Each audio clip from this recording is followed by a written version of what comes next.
A Secret Stays in Endurance, Oklahoma. Written by Cat Chat Roulette. A dusty wind blows through Endurance, Oklahoma. It's a time capsule of a place, just a small town in the Ouachita Mountains. It's a town where people sit on front porches and talk with neighbors, kids play in the street all day, and people still rent movies. It looks no different now than it ever has. The rest of the world forgets these places still exist. They complain about their screen addictions, but they never venture outside of cell service. Even if they visited, they'd likely find the town unwelcoming. Not all small towns are friendly. Some hide old secrets. In the summer, a few cars pass through town looking for evidence of an old legend.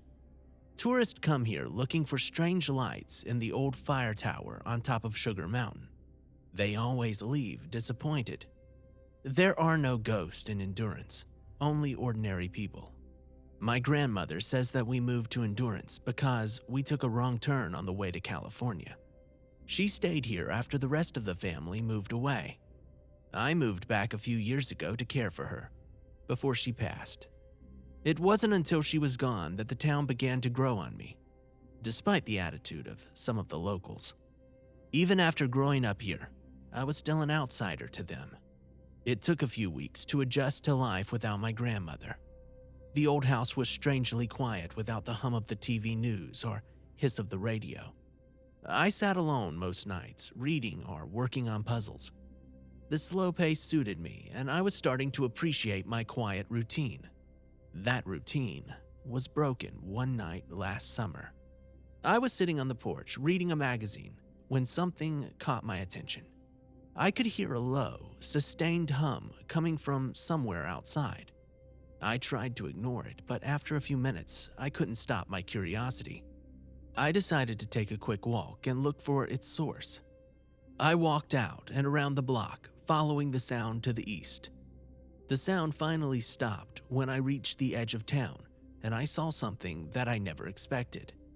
Up ahead, the fire tower on the mountain was glowing blue. I could see it clearly from where I stood, in front of Sugar Inn Pub. It was an incredible sight. The fire tower lit up and shone like a distant lighthouse above the pine hills. The clouds were low, and the light traveled far. "Oh no, not another one," a woman outside the bar said with a sigh. "You've seen the light before?" I asked her. The old woman laughed. "Oh, you kids, I swear. Don't you worry about it. It's nothing you need to worry about anyway." The woman went inside before I could ask her what she meant. I watched a few more minutes, and I didn't see the light or hear the hum again. I walked home and went to bed, replaying the sight in my mind.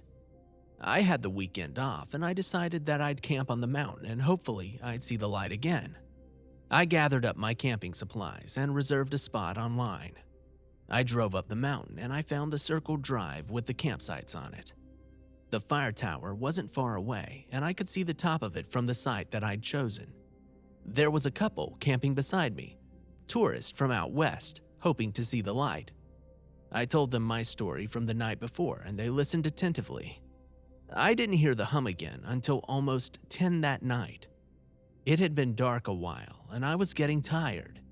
I walked over to the neighboring couple who were putting out their fire for the night. "The light should start soon," I said. "Do you want to come look for it with me?" The couple agreed, and we walked up towards the fire tower. "I'm Matt," the man said, extending his hand. "And this is my wife, Jess." I introduced myself, and we talked as we walked up the path to the tower. The path was wide, if a bit overgrown. There were empty beer bottles and other trash all along the sides. It looked like a popular place. Matt told me about their travels. He said that he had dozens of pictures of strange lights that they'd seen, all throughout the Southwest. Jess said they'd met at a convention for ghost hunters and had always dreamed of taking a road trip to hunt out strange sights. We had been walking a few minutes when the blue light started. We stopped to look at it as it slowly intensified. We came into the clearing as its rays swept outward. When we got to the tower, we were surprised to see another couple with a child walking down the long stairway that led from the top. Blue light faded in and out, revealing and obscuring the small family. The couple looked shocked and out of place. They scanned the landscape as they went down. They weren't dressed for camping or much at all. The man wore trousers and suspenders with a torn shirt. Split soles on his shoes flapped with each step. The woman wore a plain dress made from an old-style printed cotton. Carrying 2 suitcases and a small child, they walked down slowly. "I wonder what they found up there," Matt said, staring at the couple. The 3 of us waited while the strange family made it down the stairs. Something seemed wrong. When the family made it to the ground, we walked up and asked them if they were okay. Their responses were guarded. "How did you guys get up there?" Matt asked. "Are you homeless?" "Who are you?" the man from the tower asked us. "We're just camping out here and we followed the light. Do you need help?" "Where are we?" the man asked. "Just outside Endurance, Oklahoma. Are you lost?" I asked him. The man looked at the woman, who shrugged. "You mean this isn't California?" he asked.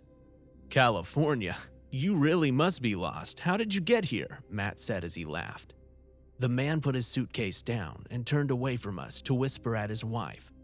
She gestured strongly, and she shook her head at what he said. Their obvious fear put me even more ill at ease. "Well, I'm not supposed to tell," the man said. "But, seeing as how we're not where we should be, I might as well. We're from down south, Arkansas. Things have been as bad there as they probably are here. There's been a man going around town saying he'll take people somewhere better.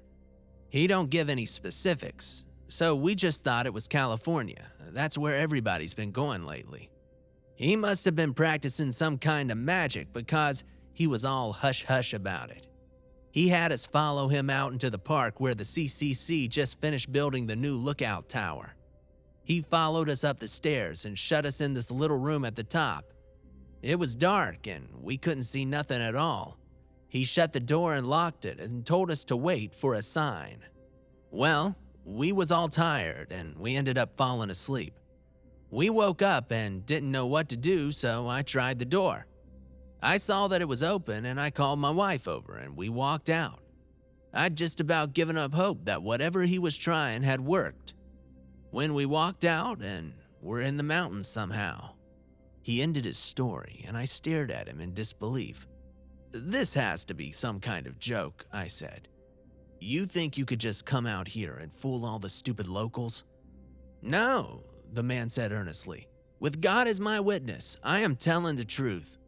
Matt seemed more primed to believe the man.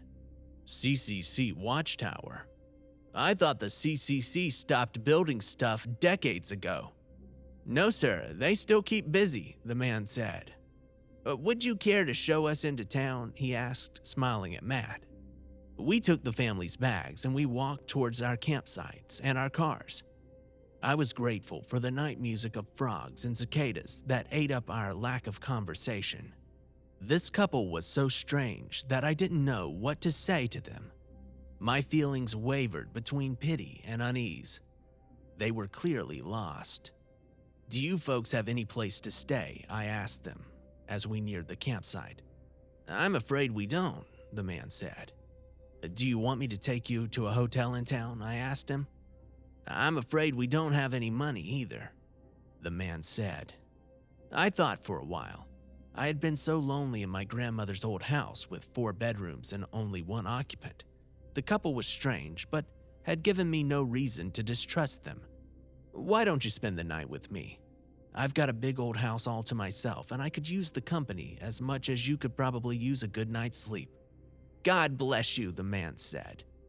I said goodbye to Matt and Jess and then took down my tent and packed it away. The couple stood off to the side and talked while I worked, paying me no attention. With the car loaded, I called for them to get inside. My old junker of an 80s sedan was only still running by the grace of God. I hoped it wouldn't act up as I drove the couple into town. As they got in, I was surprised that they acted quite interested in it, making me feel a bit embarrassed by how bad it looked. "This is a fancy car you got," the man said, staring at the dim lights on that dashboard. "It sure is a lot different than any that I've seen around where we live." I laughed. "It's practically an antique now. They certainly don't make them like this anymore," I said. I couldn't tell if the couple was just trying to be nice or were truly so sheltered as to have never seen a car in the 80s. I knew some people that lived far enough back in the hills that seemed plausible. It was a short drive back to my house, and the couple stared out the windows the whole time. "What a beautiful town you have," the man said as I pulled onto Main Street. "It's lit up so bright, I could read by it." Back at the house, I showed them inside. I put their bags by the coat rack and took off my shoes. The couple seemed to relax. My grandmother's house had that effect on people. It was an old Victorian she had decorated to match the style. She maintained the house with care, and it was every bit the time capsule that the rest of the town was. With the lights on, I could tell how haggard the couple looked. They couldn't have been much older than me, maybe their early 40s, but their faces were sunburned and aged beyond their years. Their clothes were in tatters and their bodies were lean. I showed them the bathroom and made them a quick dinner. It wasn't long before they fell asleep. The next morning, I made us all breakfast and turned on the radio. The couple seemed to have more energy now. I watched the mother feed her baby, who smiled as he smashed a banana on the kitchen table. She turned to me and thanked me for my kindness. "It's not much," I said. "It's what my grandmother would have done. She came here from Arkansas too, actually, a little town called Spring. That's where I was born." "You don't say. That's where we're from. What's your grandmother's name?" she asked. "Helen," I said. "Not Helen Smith. She's a friend of my mother's." "Yeah, that's my grandmother." "What a pleasant surprise.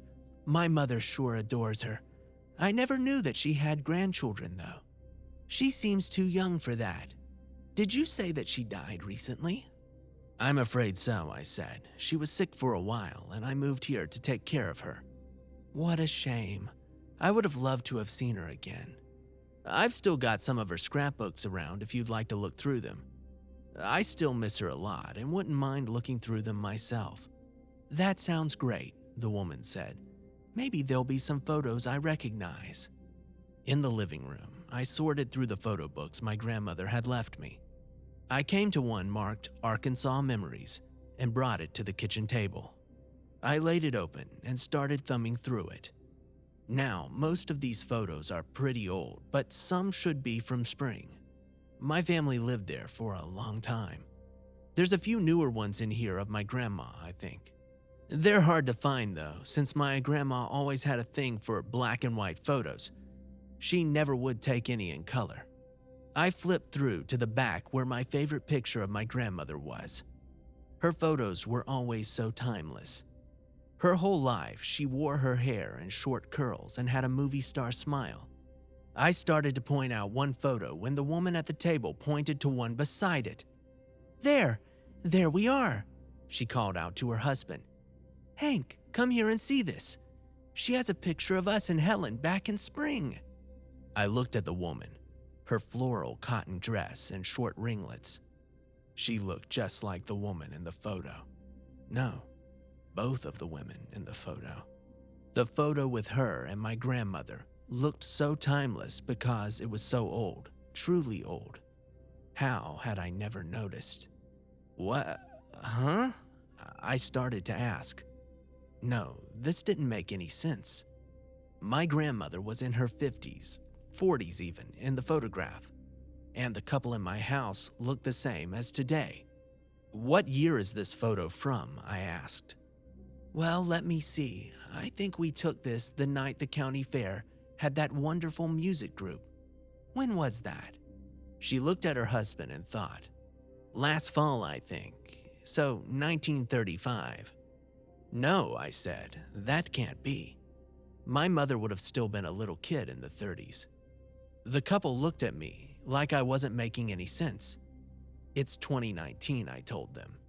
You couldn't have known my grandmother when she was that young. That can't be you." "It most certainly is," the woman said. I walked into the living room and looked for something to prove my point. I found the little digital picture frame that I'd bought my grandmother years ago. I had loaded it up with pictures of us, recent pictures. I showed it to the couple. "This is my grandmother. She was 87 years old when she died this summer." The picture on the frame changed over to a new one, us in front of the Willis Tower, the year we had went to visit my cousins in Chicago. The man grabbed the frame and stared in disbelief.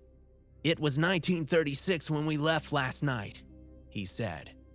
"What kind of sorcery is this?" We stared at each other for a long time. The baby cried and the woman walked away with him. The man followed soon after. They walked into the bedroom and I could hear them arguing. I started to cry. I was so confused and full of questions and old memories. At once I missed my grandmother, doubted my own memory, and lost some sense of myself. I had to find some answers, and clearly the couple in my house had none. I wrote them a note.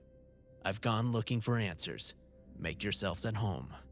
I drove to the library and walked back to the genealogy section. I asked the librarian there to help me find the 1930 census. "Are you sure you want to do that?" she asked. "There are some things in Endurance that are, how should I put this, better left unsaid." "Please just show me. I think I know already, but I have to know for sure." She showed me to a computer and pulled up the database that had the census information. I searched around and found the one for Spring, Arkansas. I typed in my grandmother's name and found her, listed as living with my mother, 30 years old, with me and my sisters, all under 10. Beside the names of the several adults in the household was listed the same occupation, unemployed. The librarian looked over at the screen and put a hand on my shoulder. "I know this doesn't make any sense," she said, "but you have to believe we're a lot better off here than we were back then."